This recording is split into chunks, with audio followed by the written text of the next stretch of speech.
When I say nice seeing you, only I can see 1, 2, 3, 4, 5, 6, 7, 8, 9, 10 people only. And yes, good.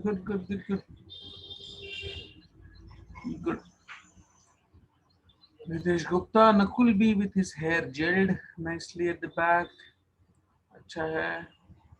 Mehul and Kritika and Shubham and Aditi with their hair completely without any restrictions. Yash and Baburao. Okay, and Shweta and Sarika and Nikhil and Rohit and Rita and Vikas. Aditi 11J49. अच्छा ऐसा भी कुछ होता है 11J49. Tania. And here comes 11K52 Ajay K. Karishma. Manvi Shirsat.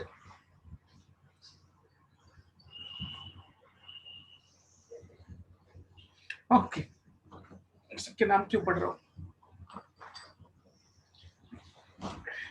अरे jail बोलो oil बोलो नकुल, मुझे मेरा बालों का कोई संबंध है क्या. ना मैं तेल लगाता हूँ, ना जेल लगाता हूँ, ना कंघी लगाता हूँ बालों को.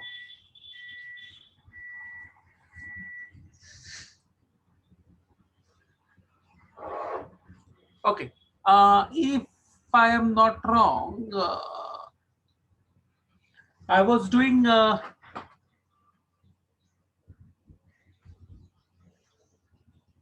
Kranz last time. क्या कर रहा था मैं last time? Last time क्या किया था मैंने? जरा रिमाइंड करना भैया. Anybody? Please remind me क्या कर रहे थे हम लोग? ए भैया क्या कर रहे थे भाई? क्रांस एनाटॉमी स्टार्ट करना है. क्रांस स्टार्ट करना है. गुड. तो क्रांस करेंगे, no problem. Kranz last time मैंने जस्ट स्टार्ट किया था लेकिन फिर हुआ नहीं आई थिंक वो बराबर से. Fine.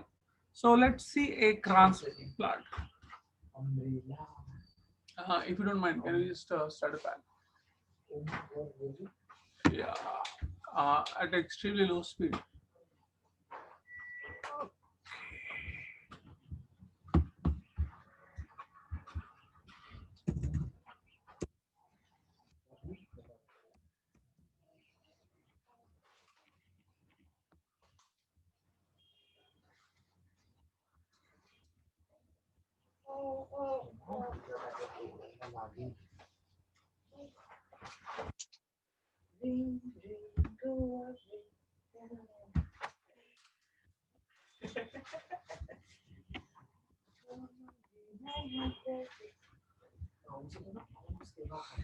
Okay.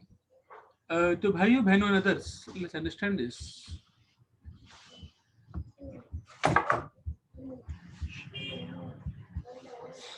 Yeah. What are you looking at this part? C3 plants. ये normal plants है. C3 plants. सारे के सारे plants C3 करते हैं. All plants Calvin cycle करते ही करते हैं. कोई भी दुनिया में ऐसा प्लांट नहीं जो कैल्विन साइकिल के बिना फोटोसिंथेसिस कर पाएगा. कोई भी प्लांट नहीं है ऐसा. फाइन. तो ये C3 प्लांट्स है. बेसिकली ये अपर क्यूटिकल है, ये अपर एपिडर्मिस है, ये लोअर एपिडर्मिस है, उसके नीचे लोअर क्यूटिकल रहेगा. फाइन. ये जो है यहाँ पर जाइलम और फ्लोएम है, इसको हम लोग कहते हैं वास्कुलर बंडल. ये वाला फाइन कट गया, आधा कट गया, ये लोग बोल रहे थे. फाइन. और ये जो सारे के सारे सेल्स है, ये सारे के सारे सेल्स जो है इनको हम लोग मेसोफिल सेल्स कहते हैं. Mesophyll cells. इसके अंदर क्लोरोप्लास्ट रहता है. इनके अंदर क्लोरोप्लास्ट रहता है. अब मेसोफिल सेल्स में अगर ध्यान से देखो तो यहाँ पर मेसोफिल सेल्स बहुत नजदीक में पैक है. फाइन. इसको हम लोग कहते हैं पैलिसेड मेसोफिल. Palisade mesophyll. ये आपको मॉर्फोलॉजी फ्लावरिंग प्लांट में सिखाऊंगा मैं. और यहाँ पर अगर आप देखो तो यहाँ पर दूर है. फाइन. यहाँ पर काफी सारे गैप्स है. फाइन. इसको हम लोग कहते हैं spongy mesophyll. Spongy mesophyll. Fine. ये है C3 नॉर्मल प्लांट्स. लेकिन अगर ये नॉर्मल प्लांट्स में, ये नॉर्मल प्लांट्स को मैं ऐसे रखूं गर्मी में, बहुत ज्यादा गर्मी में, एक्सट्रीमली हॉट कंडीशन जहाँ पर CO2 बहुत कम है हवा में, तो लफड़ा ये होता है इस प्लांट्स में कि इनका एक CO2 निकल जाएगा. अगर आपको याद है, they will lose CO2 during photo respiration. Fine. तो फोटो रेस्पिरेशन के टाइम उनका CO2 निकल जाएगा. तो पहले हवा में CO2 कम है, ऊपर से ड्यूरिंग फोटो रेस्पिरेशन और CO2 जा रहा है, तो वो परवड़ेगा नहीं प्लांट को. तो अवॉइड दैट कार्बन डाइऑक्साइड का loss, to avoid the loss of carbon dioxide, plants अपनी एनाटॉमी चेंज कर देते हैं अगर बहुत ज्यादा गर्मी में है तो। भाई शुगर केन प्लांट्स, मेज प्लांट्स, वो लोग क्या करते हैं, उनके अंदर ये अलग अलग दो टाइप के मेसोफिल्स नहीं रहते। Fine, they have basically only one type of mesophyll cells, बहुत नजदीक भी नहीं बहुत दूर भी नहीं, तो ये मेसोफिल सेल्स है। यहाँ पर ये सारे के सारे मेसोफिल सेल्स है। वास्कुलर बंडल, जो वास्कुलर बंडल है, फाइन, उसके आजू बाजू में अगर आप ध्यान से देखो तो एक पूरा का पूरा गोला बन जाता है सेल्स का, एक ऐसा सेल्स का गोला बन जाता है। फाइन, उसको हम लोग, it's a bundle of cells around vascular bundle, we call it as bundle sheath cells. Bundle sheath cells, अगर आप ध्यान से देखो बंडल शीथ सेल्स है, तो मेसोफिल सेल्स है पूरे के पूरे लीफ में, और सिर्फ वास्कुलर बंडल के आजू बाजू में एक नाइस सेल्स का ऐसा रिंग बन जाता है, नाम है bundle sheath cells. Bundle sheath sales. Fine, इससे क्या फर्क पड़ेगा, अंडरस्टैंड।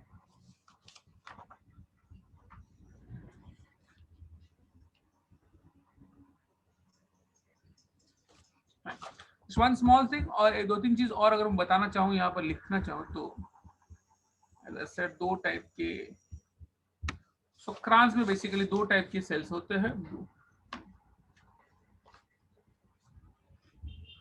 वन इज, अरे अरे बहुत दूर है,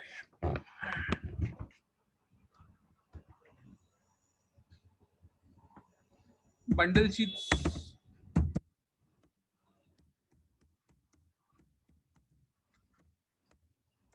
बंडल शीथ सेल्स है जो काफी बड़े हैं, और इनके क्लोरोप्लास्ट में ग्राना होता ही नहीं है, सिर्फ स्ट्रोमा ही स्ट्रोमा होता है, ग्राना नहीं होता, और अगर हो तो बहुत कम होगा।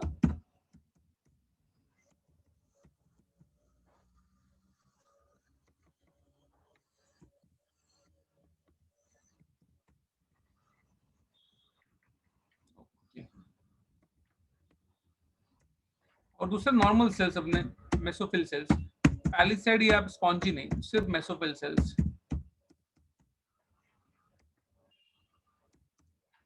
ये थोड़े से छोटे होते हैं, smaller than bundle sheath but not exactly very small. ये काफी ज्यादा होते हैं बिकॉज ये पूरे लीफ में फैले हुए हैं, एंड इनमें काफी ज्यादा ग्राना होता है, लेकिन स्ट्रोमा बहुत कम होता है। स्ट्रोमा ज्यादा रहता है बंडल शीथ सेल्स में। ओके, तो ये दो टाइप के सेल्स है। अभी इससे फर्क क्या पड़ता है, इससे फर्क क्या पड़ता है, बहुत बड़ा फर्क पड़ता है। C4 प्लांट्स क्या करते हैं, C4 प्लांट्स कैल्विन साइकिल तो करेंगे। अगर आपको याद है फोटो रेस्पिरेशन, अगर आपने बाई चांस जहमत उठाई है रिवाइज करने की, जो मुझे मालूम है यहाँ पर किसने उठाई है, नहीं इसने तो बिल्कुल नहीं, नहीं इसने चांस ही नहीं, नहीं तो रिवाइज करेगा ही नहीं, नहीं ये तो नहीं पढ़ता, नहीं इसने एक्चुअली किसी ने भी नहीं किया है रिवाइज, तो ओके ठीक है। बट अगर बाई चांस आप रिवाइज करते, समझो समझो यहाँ पर कोई नीट का बच्चा होता, समझो है नहीं, कोई नहीं बोल रहा हूँ, समझो यहाँ पर कोई नीट का बच्चा होता, बहुत कमिटेड बच्चा होता, नीट के लिए पढ़ने वाला बच्चा होता, फाइन, तो वो क्या करता, आने से पहले फोटो रेस्पिरेशन एक बार अच्छे से पढ़ के आता, ठीक है। तो अगर बाई चांस फोटो रेस्पिरेशन पढ़ के आता तो मालूम पड़ता कि फोटो रेस्पिरेशन में O2 के साथ कंबाइन होता है RBP, RBP combines with O2 and not CO2, वहां पर ऑक्सीडेशन होता है, कार्बोक्सिलेशन नहीं होता है, and since it combines with O2, two molecules of PGA नहीं बनते, फाइन, एक पीजीए बनता है, फॉस्फोग्लिसराइड बनता है, 3 कार्बन 2 कार्बन, फाइन, और उसके वजह से बाद में आगे जाकर आपको मालूम है CO2 का लॉस होता है। सो अगर मैं सनलाइट के, सनलाइट अगर ज्यादा है तो CO2 कम है, O2 ज्यादा है, और इसलिए RBP is combining with O2, मुझे O2 शुरू आरबीपी को छुपाना है। RBP is an integral part of photosynthesis, RBP is an integral part of Calvin cycle, fine. मैं क्या करूंगा, आरबीपी को छुपा के रखूंगा। समझो मेरे पास दो कमरे, एक में डायरेक्ट सनलाइट आ रहा है, अंदर का गोडाउन है, गोडाउन, बोलूंगा आरबीपी तो अंदर गोडाउन में रुक, तेरे को मैं धीरे धीरे ना CO2 लाके देता हूँ, मैं तेरे को CO2 लाके देता हूँ, तो टेंशन मत ले, तू अंदर आराम से चुपचाप बना, कैल्विन तू कर कैल्विन साइकिल, मैं तेरे को CO2 लाके देता हूँ। तो यहाँ पर वही होने वाला है, यहाँ पर दो अलग अलग साइकिल्स होंगे, एक में हम लोग CO2 को पकड़ रहे हैं, कोई दूसरा चीज पकड़ रहा है, आरबीपी नहीं पकड़ रहा है, कौन पकड़ रहा है बताऊंगा मैं आपको, फाइन, कोई दूसरा चीज है जो CO2 को पकड़ेगा, उसको कुछ ना कुछ चीज में कन्वर्ट करेगा, फाइन, और बाद में उसमें से CO2 बनाकर हम लोग अंदर के गोडाउन में जाके देंगे RVP को। Alex please.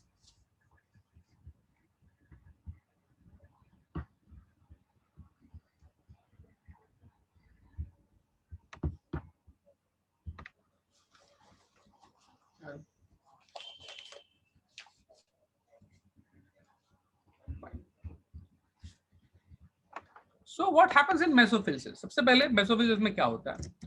Understand this. So mesophyll cells में क्या होगा?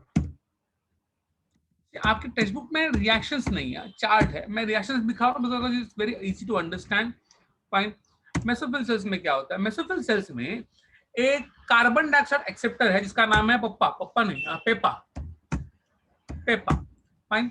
Phosphoenol pyruvic acid, phosphoenol pyruvic acid नाम की भाई साहब है। इसको कार्बन डाइऑक्साइड एक्सेप्टर, यहाँ पर RUBP फर्स्ट CO2 एक्सेप्टर नहीं है, यहाँ पर PEPA is the first CO2 acceptor. You always have to remember this. Mesophyll cells के अंदर पेपा होता है और मेसोफिल सेल्स के अंदर पेपा होता है और बंडल शीथ सेल्स के अंदर RBP रहता है। सो Peppa is going to combine with carbon dioxide, not RBP. Pepa is going to combine carbon dioxide along with some water, not very important. Fine. In the presence of an enzyme called as PEP carboxylase. वहां पर Rubisco था, यहाँ पर PEPCO है, लेकिन मैं पूरा का पूरा नाम लिखूंगा बाद में, पेप कार्बोक्सिलेज। और मुझे मिलने वाला है oxalo acetic acid, oxalo acetic acid और थोड़ा सा phosphoric acid. Phosphoric acid is not important. Fine. तो बेसिकली मेरे पास एक 3 कार्बन का कंपाउंड था। It reacted with A 1 carbon compound and formed a 4 carbon compound. मैं यहाँ पर ऊपर लिखूंगा पेप कार्बोक्सिलेज।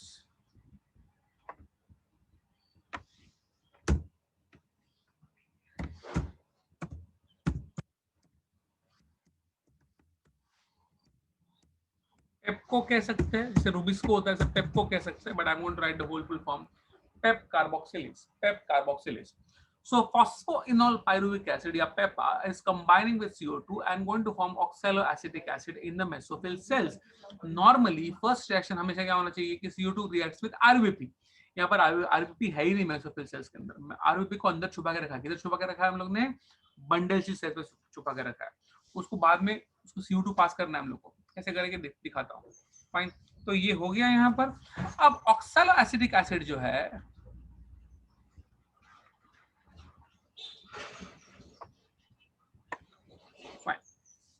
ऑक्सैलोएसिटिक एसिड, बड़ा करो भाई।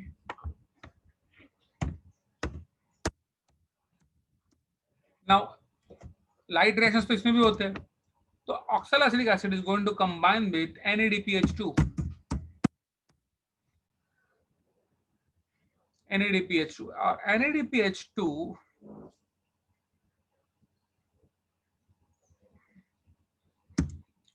ये H2 जाएगा OAA के पास, H2 जाएगा OAA के पास और एक एंजाइम है मैलेट डिहाइड्रोजनेस।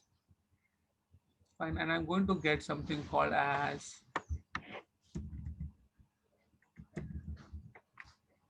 मैलिक एसिड बोलो या मैलेट बोलो, फर्क नहीं पड़ता, मैं मैलेट बोलूंगा, मैलिक एसिड ही होता है वो। फाइन। और मतलब ऑक्सैलोएसिटिक एसिड रिड्यूस हो गया, उसका रिडक्शन हो गया और वो बन गया मैलिक एसिड और मुझे मिला NAD। आपके बुक में कोई एंजाइम लिखा है क्या? नहीं।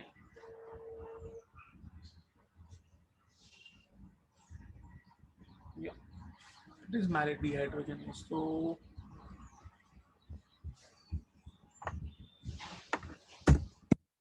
malate dehydrogenase नाम का एंजाइम है जो ये कन्वर्शन करेगा, मैलेट डिहाइड्रोजनेस।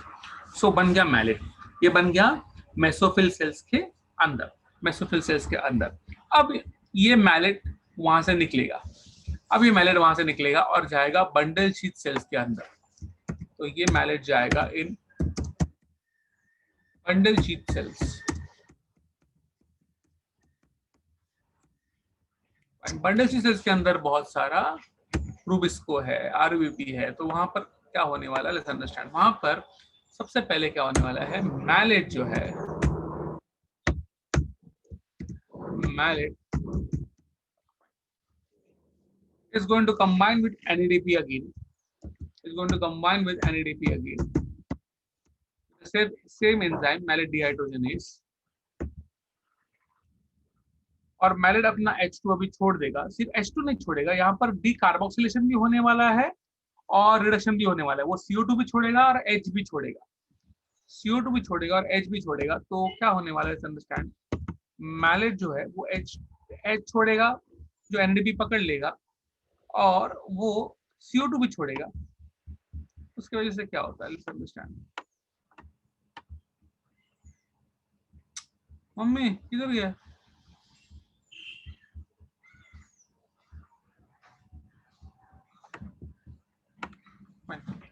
तो basically I am going to get pyruvic acid या पायरुवेट, पायरुविक एसिड या पायरुवेट मिलेगा मुझे। Now understand this, hold on, मैं बता रहा हूँ, पायरुवेट मिलेगा। मैंने बोला था CO2 छूट गया है, एक CO2 छोड़ेगा वो, और मुझे मिलने वाला है NADPH2। So understand this, you have to understand this please. Oxaloacetic acid 4 carbon का कंपाउंड था, ये H2 उधर उसके पास गया और वो बन गया मैलिक एसिड। तो सिर्फ H2 गया है, अभी भी वो 4 कार्बन का ही कंपाउंड है, अभी 4 कार्बन का कंपाउंड है। ये वाला NADP ने H2O दिया है OA को। अब जो बढ़ने से सेल्स के अंदर गया, मैलेट ने उसका H2 वापस दे दिया NADP को, तो NADP H2 बन गया वापस, फाइन। बट मैलेट ने एक CO2 भी छोड़ दिया। अब मैलेट अगर कार्बन डाइऑक्साइड छोड़ेगा, इसका मतलब कार्बन छोड़ेगा, तो बन जाएगा 3 कार्बन, 3 कार्बन, और एक CO2 को उसने बाहर छोड़ दिया। अब क्या होगा, जो CO2 है, fine, this CO2 is going to undergo Calvin cycle.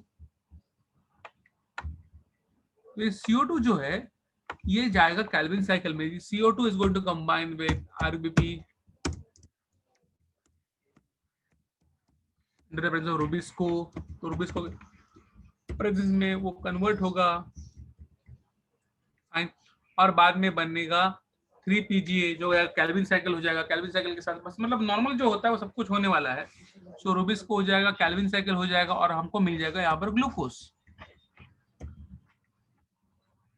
तो ऐसा लगता है यहाँ पर रूबिस्को फॉर्म्स 3PGA, ये अंडर दिस अंडर वो कैल्विन साइकिल, और मुझे मिलेगा ग्लूकोज।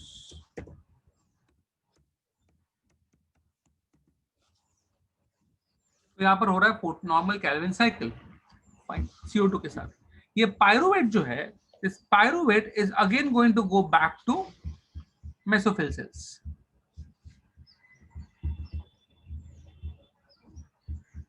Sorry, पहले यहाँ पर एंजाइम का नाम लिखना है।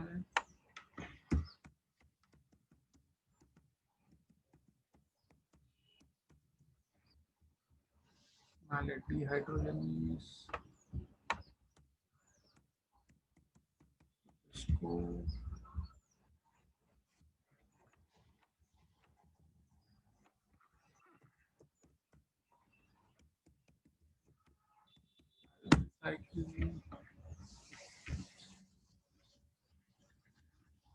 and then again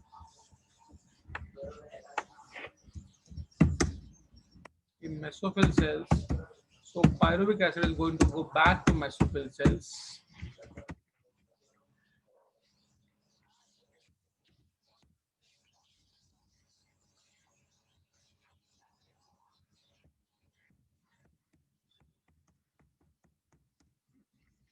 pyruvic acid is going to go back to mesophyll cells, और वहां पर वो वापस बन जाएंगे Peppa.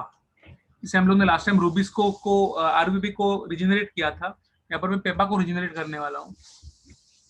Pyruvic acid will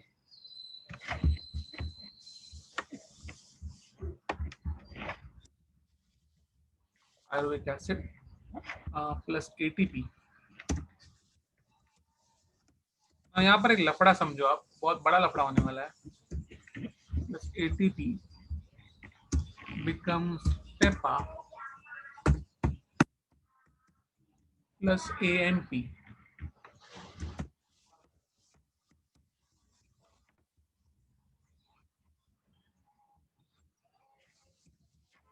plus AMP, and enzyme is pyruvate phosphate dekinase.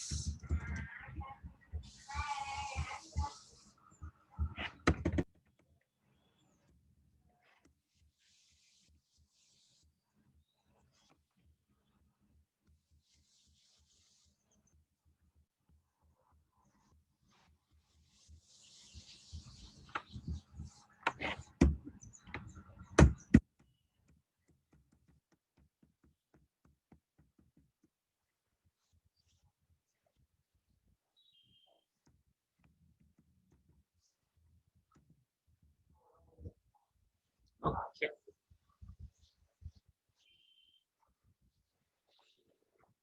Let's understand this again, bhai और बहनों and others.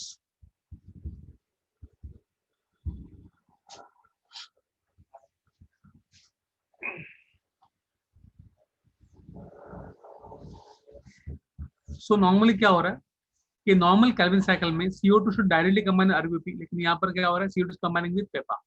पेपा के साथ कंबाइन होकर वो बन रहा है oxalo acidic acid. Oxalo acidic acid, fine. Oxalo acidic acid is getting reduced, H2 join हो जाएगा और वो बन जाएगा मैलिक एसिड या मैलिक। ये बनेगा मेसोफिल सेल्स के अंदर।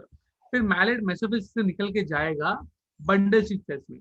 इन बंडल शीट सेल्स में वो H2 वापस दे देगा, NADP को वापस दे देगा और एक C छोड़ देगा। C छोड़ेगा in form of carbon dioxide. तो वो एक CO2 छोड़ रहा है, वो ये CO2 छोड़ रहा है और बन रहा है पायरुवेट। वो बन रहा है पायरुवेट। सो बंडल शीट सेल्स में बहुत सारा आरबीपी है, रूबिस्को है। तो CO2 जो है वो कंबाइन करे आरबीपी के साथ और बन जाएगा 3PGA, बाद में कैल्विन साइकिल हो जाएगा, ग्लूकोज हो जाएगा। तो नॉर्मल जो कैल्विन साइकिल हम लोग पूरा पूरा का पूरा पढ़ा था, बड़ा वाला, कार्बोक्सिलेशन, फिर रिडक्शन, फिर सिंथेसिस, रीजनरेशन, वो पूरा का पूरा चार्ट यहाँ पर होता है। वो पूरा कंप्लीटली यहाँ पर होता है। फाइन। मतलब यहाँ पर मैं बोलूंगा सिर्फ इसी लाइन में हम लोग कितना यूज करने वाले हैं, हम लोग 12 NADPH2 यूज करने वाले हैं, हम लोग 18 ATP यूज करने वाले हैं। सब कुछ यहाँ पर होने वाला है, सब कुछ यहाँ पर होगा। फाइन। ये जो पायरुवेट है, अब फिर सिर्फ यहाँ पर क्यों होगा, पहले क्यों नहीं हुआ? तो अगर पहले खुले में छोड़ देते आरबीपी को, तो आरबीपी कंबाइन करता O2 के साथ, O2 के साथ, CO2 के साथ नहीं करता। मैंने पहले ही बोला था, हमने आरबीपी को अंदर के कमरे में छुपा के रखा है। उसको चुपचाप CO2 जाके उधर दे रहे हैं, उधर वो अपना खाना बना रहा है। बाहर करेंगे तो बाहर वो O2 के साथ कंबाइन करेगा, CO2 के साथ नहीं करेगा। फाइन। फिर ये पायरुवेट जो बना यहाँ पर, पायरुवेट चला गया बेसोफिल सेल्स के अंदर, उसने यूज किया एटीपी को। फाइन। और एटीपी को यूज करके नॉर्मली वो 6 एटीपी यूज करता है। फाइन। 6 एटीपी यूज करना चाहिए उसने, एक्चुअली शुड यूज 6 एटीपी। लफड़ा ये होता है कि ATP does not become ADP. वो 2 फॉस्फेट दे रहा है इसको, 2 फॉस्फेट दे रहा है इसको, एक नहीं, पायरुवेट को 2 फॉस्फेट दे रहा है। So it is basically becoming AMP and not ATP। Fine. So हम लोग को 6 नहीं, हम लोग को 12 एटीपी लगते हैं। इस रिएक्शन में हम लोग को 12 एटीपी लगते हैं। So extra 12 ATP are used to convert pyruvic acid to PEPA. 12 ATP लगते हैं हम लोग को to convert pyruvic acid to PEPA. ये थोड़ा सा लफड़ा वाला चीज है यहाँ पर। फाइन। 12 एटीपी एक्स्ट्रा लगते हैं। Okay. So we need 12 ATP over here. That's the only problem, और कुछ नहीं। These are the reactions. I think you should copy the reaction somewhere. And क्यों कर रहे हैं, मैंने वापस से बोला क्यों कर रहे हैं, बिकॉज हम लोग को CO2 बचाना है, CO2 बचाना है, फोटो रेस्पिरेशन नहीं करवाना है।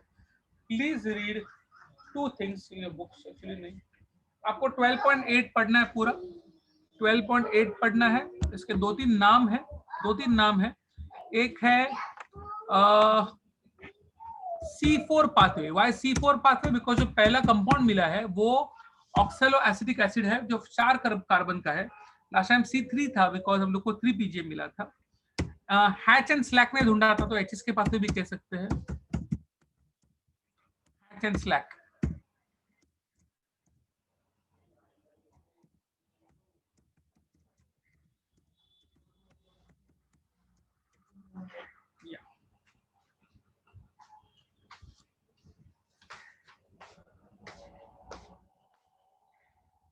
I will like you to write this reactions and please read 12.8. Please read 12.8. Write this reaction and please read 12.8. कोई डाउट रहेगा चैट विंडो में पूछ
यश ने बहुत अच्छा लाइन बनाया है मेरे डायग्राम के ऊपर, बट फिर भी ठीक है।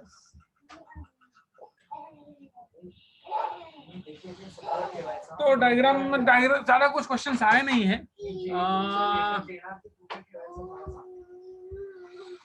रीटा गुप्ता ने पूछा डाइकोटिलिडन क्या है। डाइकोटिलिडन मतलब अरे हुआ नहीं कभी आपको मोनोकोटिलिडन डाइकोटिलिडन बचपन में?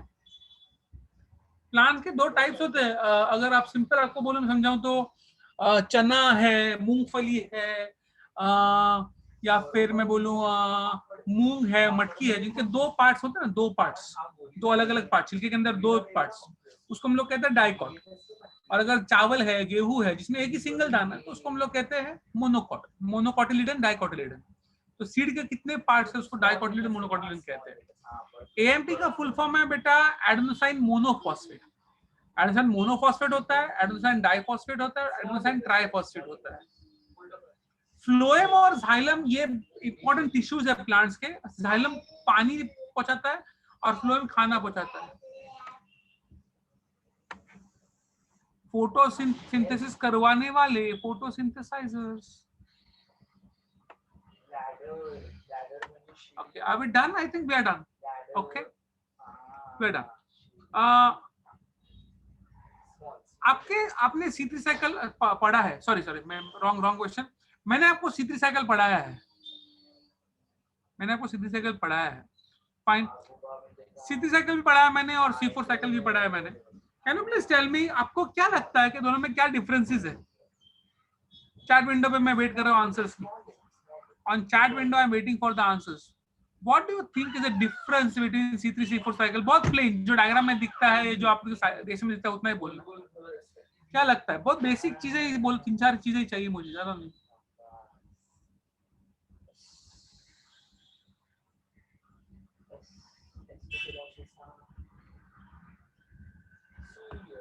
Very good Rita Gupta. रीटा गुप्ता ने बोला फर्स्ट कार्बन C4 है, लेकिन हम लोग first carbon is C4। ATP का क्या मुझे समझा नहीं रीटा, एटीपी का समझा नहीं मैं।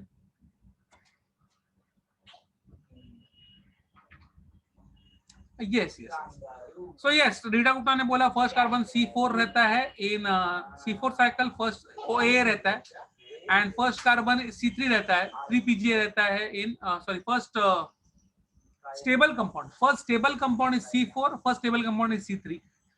एटीपी वहां पर C3 में होते यूज होते हैं 18, यहाँ पर यूज होता है 30, यहाँ पर यूज होते हैं 30, 18 + 12, 18 + 12 एक्स्ट्रा 30।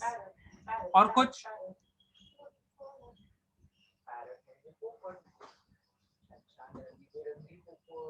एनएडीपी सेम यूज है भाई, एनएडीपी सेम है।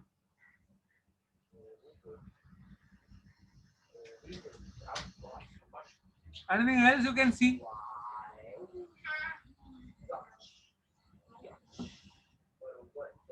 Okay, just let me not waste time more. First carbon dioxide acceptor in C3 cycle is RBP. The first carbon dioxide acceptor in C4 cycle is PEPA. The first stable compound formed in C3 cycle is 3PGA, 3 carbon compound. The first stable compound formed in C4 cycle is oxaloacetic acid, 4 carbon compound. Fine. C3 cycle only occurs in mesophyll cells. C4 cycle occurs in mesophyll as well as bundle sheath cells. Fine. C3 cycle occurs at normal temperatures or lower temperatures. C4 cycles occurs at very high temperatures. Fine. C3 cycle में photo respiration avoid नहीं होता, C4 cycle से photo respiration avoid होता है, वही तो मकसद है। C4 किया क्यों? To avoid photorespiration, ATP वहां पर यूज होता है 18, यहाँ पर होता है 18 प्लस एक्स्ट्रा 12 तो 30। फाइन, और क्या बताऊं, बस उतना बहुत है। जस्ट लेट मी सी, कहीं पर डिस्टिंग्विश का चार्ट भी रहेगा।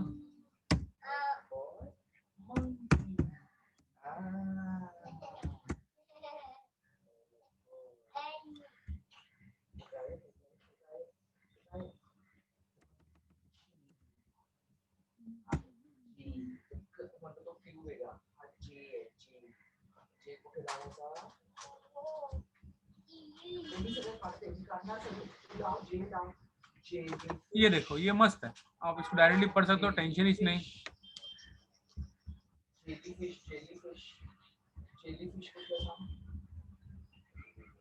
एटीपी का पॉइंट नहीं दिया है तो मैं यूज नहीं कर सकता इसको।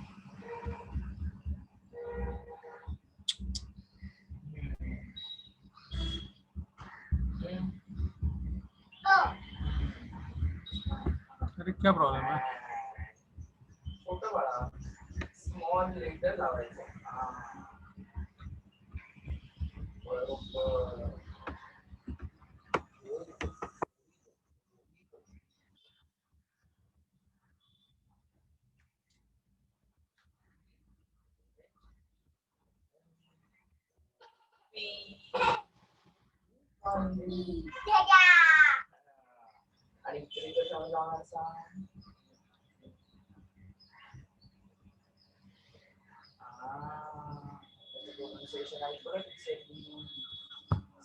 एटीपी कितने वो पॉइंट छोड़ दिया, बाकी सब कुछ है यहाँ पर।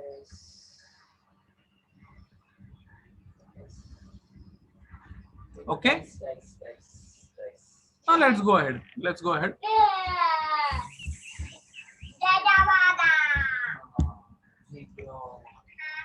अब हम लोग बात करेंगे और एक चीज की।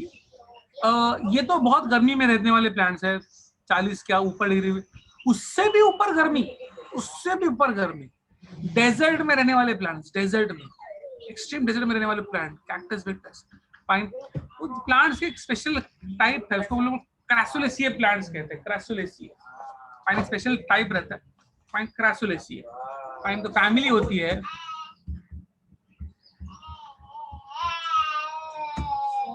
फैमिली क्रैसुलेसिए। ये जो कैक्टस विक्टस वाले प्लांट्स है, ये लोग क्या करते हैं, ये लोग करते something called as CAM. CAM क्या है? Crassulacean acid metabolism.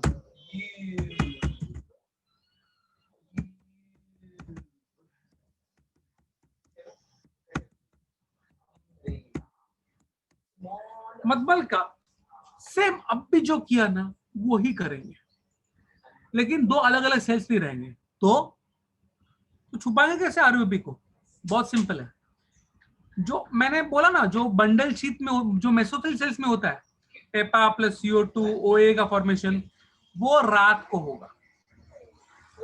Okay, I'll explain.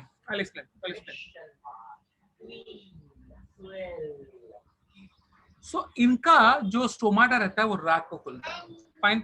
उसको हम लोग बेसिकली कहते हैं स्कोटो एक्टिव। अगर दिन को खुलता है तो हम लोग कहते हैं फोटो एक्टिव, रात को खुलता है तो स्कोटो एक्टिव कहते हैं, स्कोटो, फोटो एंड स्कोटो, दिन में फोटो, रात को स्कोटो, फाइन। तो रात को स्टोमाटा खुलता है, रात को CO2 अंदर आता है, रात को CO2 को पकड़ेगा कौन?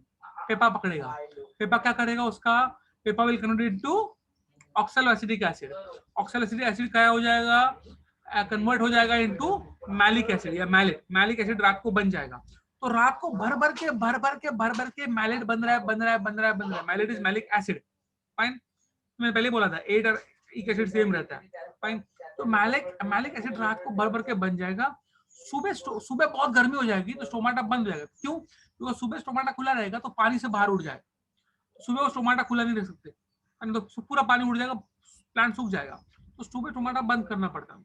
सुबह स्टोमाटा बंद करता है तो मैलिक एसिड जो है, फाइन, वो कन्वर्ट होता है पायरुविक एसिड में और CO2 रिलीज होता है।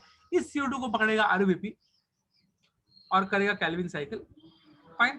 क्लियर छे? फाइन। सो बेसिक वही चीज है, सिर्फ क्या हो रहा है, लास्ट क्रैसुलेशन में क्या सिखाया था? Bundle sheath sales and mesophyll cells और बंडल शीथ सेल्स। यहाँ पर मेसोफिल सेल्स में जो कुछ हो रहा है, दैट इज पेपा पकड़ रहा है CO2 को, कन्वर्ट कर रहा है OA में, OA बन रहा है मैलिक एसिड। ये इंस्टेड ऑफ सेम सेल्स है, सिर्फ ये रात को हो रहा है। और बंडल शीथ सेल्स में जो होना चाहिए आरबीपी वाला कैल्विन साइकिल, वो सुबह हो रहा है जब स्टोमाटा बंद रहता है, फाइन। ये मैलिक एसिड स्टोर रहता है वैक्यूल्स के अंदर, स्टोर होता रहता है वैक्यूल्स के अंदर, भर भर के बन रहा है। एक्चुअली ना रात को इतना एसिड बन जाता है कि इस प्लांट्स की, हम लोग पूछते हैं, यूरिन आता है कि acidity of CAM plants is more in the night. Why? बहुत सिंपल आंसर है, बिकॉज़ रात में मैलिक एसिड बना के रख रहा है वो अपने वैक्यूल्स के अंदर, उसका एसिडिटी बहुत बढ़ जाता है प्लांट्स का, उसको हम लोग कैम कहते हैं, कैम प्लांट्स कहते हैं। एक बार मजाक मजाक में वो 12.9 पढ़ लो, छोटा सा चीज है, फाइन, जरा समझने लायक चीज नहीं है, सिंपल चीज है, फाइन, एक बार पढ़ लो, कोई डाउट रहेगा तो मुझे पूछ सकते हो। It is nothing different from C4, only that यहाँ पर दो अलग अलग सेल्स नहीं है, यहाँ पर दिन और रात है बस।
क्या बात है, no doubts at all, very good, चलो आगे बढ़ते हैं।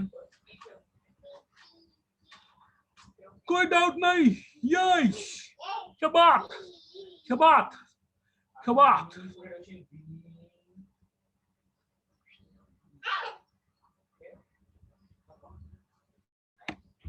आजकल मुझे गाना बहुत पसंद है, वो आजकल आपने सुना है कि नहीं मालूम नहीं, अरे बहुत मजा आता है गाना सुनने में। आ बॉम्बे तुझे क्या क्या क्या करता है वो, माँ से मिला तू, समथिंग लाइक, आ बॉम्बे, अच्छा गाना है वो, बहुत अच्छा, मजा आ गया। बॉम्बे, चल बॉम्बे, हाँ चल बॉम्बे, मस्त है वो। क्या गाने आते हैं भाई आजकल।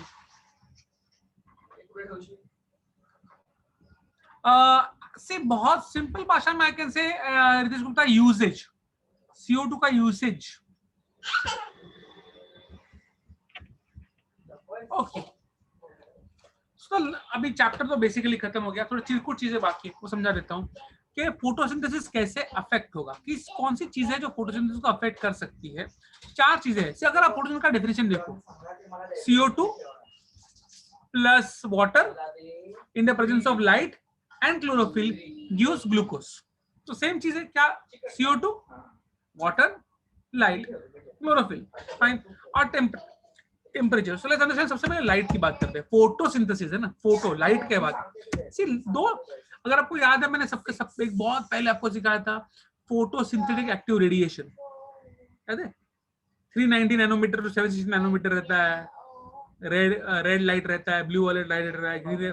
तो सबसे अच्छा लाइट जो होता है प्लांट के लिए वो रेड लाइट रहता है, रेड लाइट में प्लांट काफी अच्छा फोटोसिंथेसिस कर लेता है। ब्लू रीजन या ब्लू वायलेट रीजन को सेकंड बेस्ट बोलते हैं। इन दोनों में बहुत अच्छा सनलाइट होता है। सिर्फ दो चीज बहुत इंपॉर्टेंट है प्लांट के लिए, क्वालिटी क्या है लाइट की और इंटेंसिटी क्या है लाइट की। इतना अच्छा क्वालिटी और इंटेंसिटी का मतलब क्या है समझो, अभी एकदम बहुत अर्ली मॉर्निंग है 5-6 बजे, तो उतना क्वालिटी तो अच्छा है लेकिन इंटेंसिटी अच्छा नहीं है। फाइन, लाइट की क्वालिटी पर अच्छी, अच्छा लगता है, पर इंटेंसिटी नहीं है, उतने में फोटो नहीं होगा। फिर 6, 7, 8, 9 बज रहे हैं, यहाँ पर क्वालिटी भी अच्छी है और इंटेंसिटी भी अच्छी है। फाइन, तो बहुत मस्त आ रहा है। फाइन, क्वालिटी कब खराब होती है? मानसून सीजन में क्वालिटी खराब हो जाती है, वहां पर बीच में थोड़े से अंधेरा जैसा आता है, तो वहां पर क्वालिटी थोड़ी खराब होती है, डायरेक्टली नहीं आ पाता। फाइन, और अभी बेल सब लगाती बंद कर, सॉरी। ओके, तो ये जो डिफ्यूज सनलाइट के लिए, डिफ्यूज सनलाइट का मतलब क्या?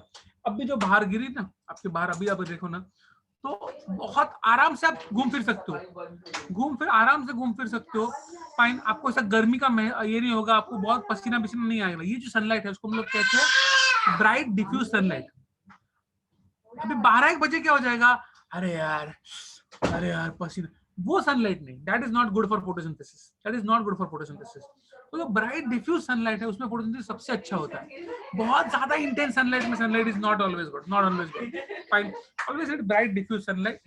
फाइन, सेकंड पार्ट है क्या बोला मैंने, कार्बन डाइऑक्साइड का।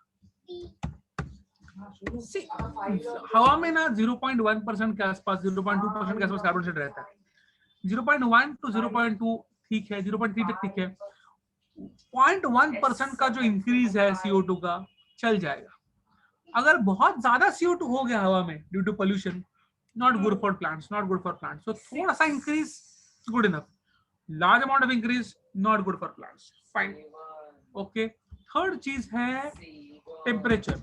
हर प्लांट अपने अलग अलग टेम्परेचर में ग्रो करेगा। फाइन, कुछ प्लांट्स जैसे संतरा मिंतरा है, उसको चाहिए 45 डिग्री सेल्सियस टेम्परेचर, 45। फाइन, लेकिन एप्पल को चाहिए 10 या 12 डिग्री सेल्सियस टेम्परेचर। तो हर स्ट्रॉबेरी ऑलवेज 5-10 डिग्री, बस 5 या 10 डिग्री लगता है उसको। फाइन, सो खजूर विल नीड 40-45। हर प्लांट का अलग अलग टेम्परेचर रहता है and they grow there optimum temperature. Fine, लेकिन अगेन वही ये चीज है कि टेम्परेचर जब बढ़ेगा तो फोटोसिंथेसिस अच्छा होगा। फाइन, बहुत घटेगा फोटोसिंथेसिस नहीं होगा, और बहुत ज्यादा होगा तो क्लोरोप्लास्ट तो खराब ही हो जाएंगे। सो ऑप्टिमम टेम्परेचर चाहिए, जो भी ऑप्टिमम रहेगा उसमें अच्छा होगा। Fine, water is not a direct factor. Water से क्या होता है, लीव्स के सेल्स जो रहते हैं वो टर्जिड रहते हैं, फूले हुए रहते हैं, तो लीव्स अच्छा मस्त रहता है। अगर लीव्स मस्त रहेगा तो फोटोसिंथेसिस अच्छा होगा। अगर पानी नहीं रहेगा तो लीव्स बेचारे टिंग, उसमें विल्टिंग हो जाएगा। तो अगर लीव्स बेचारे गल जाएंगे तो फोटोसिंथेसिस कौन करेगा? Fine, stem. तो अगर लीव्स को ऐसा टर्जिड रखना है, लीव्स को ऐसा रखना है आराम से, तो उसके लिए पानी भरा हुआ रहना बहुत जरूरी है लीव्स के अंदर। तो water just maintains the turgidity of the cells. तो डायरेक्ट नहीं, इनडायरेक्टली वो इफेक्ट कर रहा है, बट डायरेक्टली नहीं होता, डायरेक्ट इफेक्ट नहीं है वाटर का। Chlorophyll is one of the most important factors for photosynthesis. उसको सनलाइट को एब्जॉर्ब करना है, but let me tell you one simple thing, थोड़ा सा क्लोरोफिल भी चल जाता है, बहुत सारा क्लोरोफिल की जरूरत नहीं पड़ती। So the amount of chlorophyll is not going to actually play a part in the rate of photosynthesis. No, बहुत कम अमाउंट में चल जाएगा। Fine. So it is not going to play direct part in the rate of photosynthesis. Fine. आपको तो याद ही है Jagannath जबनपुत्र Blackman, जे Blackman. तो Jagannath जबनपुत्र Blackman ने क्या किया था, एक लॉ बना, जिसका नाम था लिमिटिंग फैक्टर्स। लिमिटिंग फैक्टर सी कैसा है, समझो अदिति, कृतिका और मैं, हम लोग गए होटल में। अदिति, कृतिका और मैं होटल में गए। अदिति ने 100 रुपए दिया, कृतिका ने 100 रुपए दिया, ठीक है, मैंने 10 रुपए दिया। अब 210 रुपए अपने पास, तो हम लोग बोल सकते हैं कि 2 सूप पी सकते हैं और एक स्टार्टर खा सकते हैं। मैं बोलूंगा अरे मैं और 10 रुपए देता हूँ, तो और कुछ मंगा सकते हैं। मैं और 10 रुपए देता हूँ और कुछ मंगा सकते हैं। जैसे जैसे मैं अपना पैसा ऐड करना चालू करूंगा, वैसे वैसे खाने की कैपेसिटी बढ़ सकती है हम लोग की। Are getting my point? इसका मतलब अदिति ने पहले से 100 रुपए दिया हुआ है, कृतिका ने 100 रुपए दिया हुआ है, मैं सबसे कम दे रहा था, इसलिए हम ज्यादा नहीं खा पा रहे थे। इसे अगर मैं अपना 10 रुपए 50 रुपए करूं, 50 का 80 रुपए करूं, तो हम लोग ज्यादा ऑर्डर कर सकते हैं। Same thing for photosynthesis over here. अगर लाइट सेम है, फाइन, अगर लाइट सेम है और समझो टेम्परेचर सेम है और CO2 बहुत कम है, दैट बेसिकली मींस जैसे जैसे CO2 का रेट बढ़ेगा वैसे वैसे फोटोसिंथेसिस ज्यादा होता जाएगा। जो सबसे कम रहता है उसके ऊपर डिपेंड है फोटोसिंथेसिस का rate. That's called limiting factor. When more than 2 factors और 2 या 3 फैक्टर इन्वॉल्व है, in the rate of photosynthesis, जो फैक्टर सबसे कम रहेगा वो जैसे जैसे बढ़ना शुरू करेगा वैसे वैसे फोटोसिंथेसिस का रेट बढ़ने वाला है। तो जो भी फैक्टर सबसे कम रहेगा उसके बढ़ने से फोटोसिंथेसिस का रेट बढ़ेगा। Are you getting my point? Clear छे? The lowest is the most important one. Clear? Because it if it increases, बाकी दोनों पहले से हाई है, वो और क्या बढ़ेंगे? सबसे कम वाला जब बढ़ेगा तब बढ़ने वाला है। क्लियर छे? Sure? Fine. Please open the books and read factors affecting photosynthesis से लेकर चैप्टर के एंडिंग तक। फैक्टर्स अफेक्टिंग फोटोसिंथेसिस से लेकर चैप्टर के एंडिंग तक।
कैनोपी का मतलब ना रितेश के समझो एक बहुत घना जंगल है, उसमें बहुत बड़े बड़े पेड़ है जो ऊपर की तरफ छाव दे रहे हैं।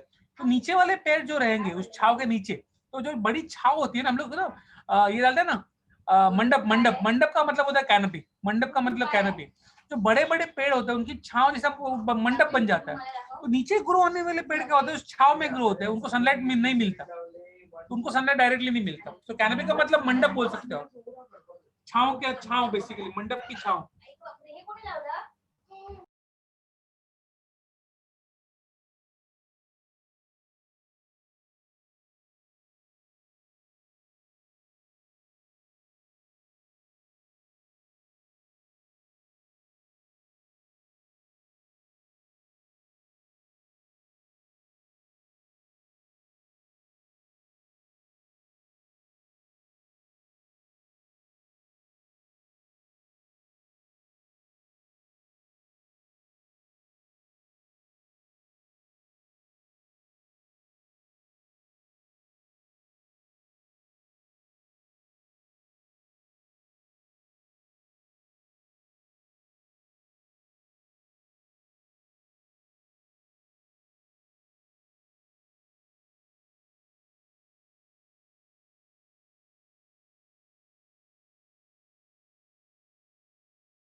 टर्जिड का मतलब होता है ना सेल जब फूला हुआ रहता है ना, फूला हुआ। मेरा फोटो देखो, मेरा फोटो देखो, आपको टर्जिड का मतलब मालूम पड़ेगा।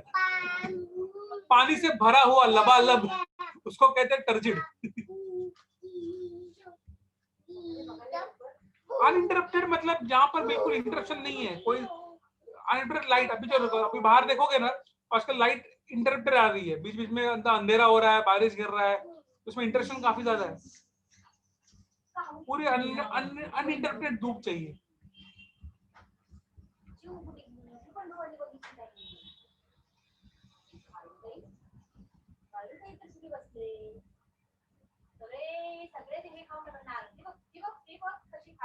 बायो कैटलिस्ट क्या है, अभी मुझे जाना, go back and read bio molecules नाम का चैप्टर। बल्क, बल्क मतलब बहुत सारा, बहुत ज्यादा।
चला झाला.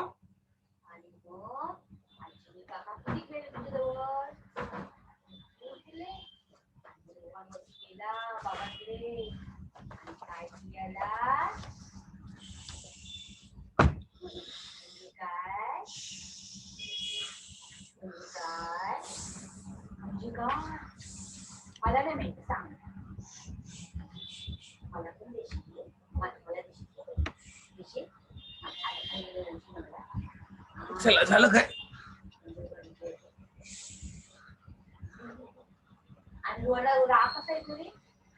तसं नाही, आताची कधी